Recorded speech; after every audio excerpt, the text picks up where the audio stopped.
Hi, I am Julie Anceriz, Health, Safety, and Environment Manager for Syngenta Canada. Want to avoid spills? Spill prevention is the key. Having a thorough preventative maintenance program in place will ensure spills are infrequent and minimized. First, inspect. Before you start operations for the day, get in the habit of checking that all the valves are closed, that tubing, joints, and pumps are dry and not leaking, fittings are tight, and that there are no drips or puddles on the ground. And don't forget to check areas where hidden piping or tubing passes through for evidence of leaks. Second, contain. Both permanent and temporary spill containment systems can be used to contain accidental spills. Built-in spill containment is usually the preferred option, like concrete curbing, diking, or berms. Keep in mind that permanent curbing needs to be at a minimum of 10 centimeters in height and surround the perimeter of the storage and treating areas, similar to what you'd see in a chem shed. If you're opting to use temporary containment, it must be made of chemical-resistant material and must allow for, at minimum, 110% spill containment capacity of the largest volume container. Make sure you regularly check containment materials for cracks or wear and tear that might compromise its ability to contain a potential spill. Whether you have permanent or temporary containment systems, in either case, you'll want to have drip trays or spill containment pallets on hand to minimize spill cleanup. Third, maintain.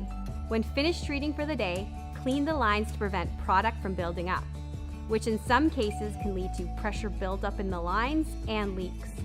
When installing a new seed treating system or repairing your equipment, consider using a heavier grade of tubing or doubling up on your tubing, especially if it runs through hidden areas.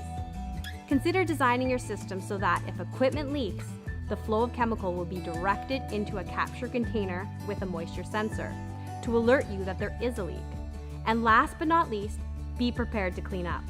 Purchase or put together an appropriate spill kit in case of a leak or accidental spill.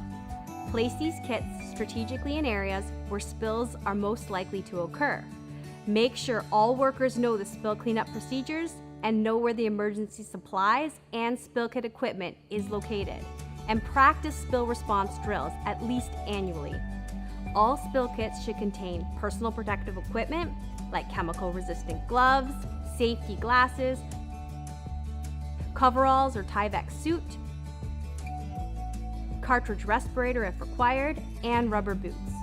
Your kit will also need absorbent pads or kitty litter and absorbent socks, which are long absorbent tubes that can be manipulated to confine the spill.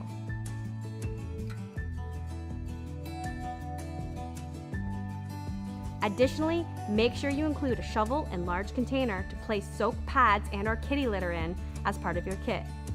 Make sure to check the product safety data sheet for the appropriate cleaning products to finish the job. Once the spill has been cleaned up, ensure all saturated materials are disposed of as hazardous waste. Change your clothes after cleanup, wash your hands, and open the doors to increase ventilation.